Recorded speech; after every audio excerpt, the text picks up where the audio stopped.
So one thing to craft compelling characters is in your writing is to make them quirky. Like one little trait when you're developing your characters, one little trait that stands out.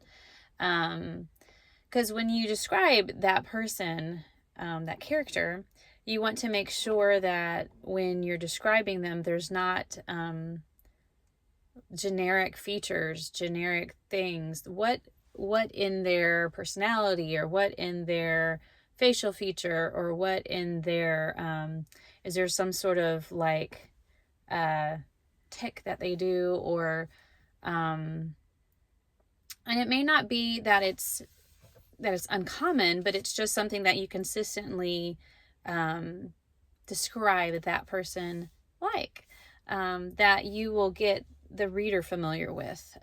What are you going to associate? What are they going to associate that person with? This helps them to have reader identity, so that they can follow the character throughout. They know exactly who you're talking about before you even mention the name of the character, because of the descriptor highlights, the repeated descriptors. I've seen in the Harry Potter books, if you see J.K. Rowling, she does it all the time. Every time she describes the main characters, it's always with that exact description. Anytime she's introducing them, again in the new book, or if she's reintroducing them because they've been away from the main character for a while, because they were off at the library.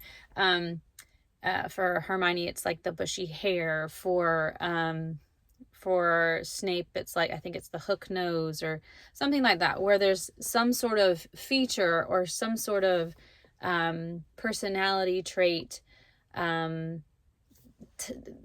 type of voice or whatever that comes, and you already know who they're referring to. It's just a good author's tool and tip to make your characters stand out, a little bit more compelling and memorable to your readers, where they can start to get familiar, and then they become familiar. Familiar characters have a tendency, or more likelihood, for people to want to keep reading, because these are characters that we know and eventually hopefully love.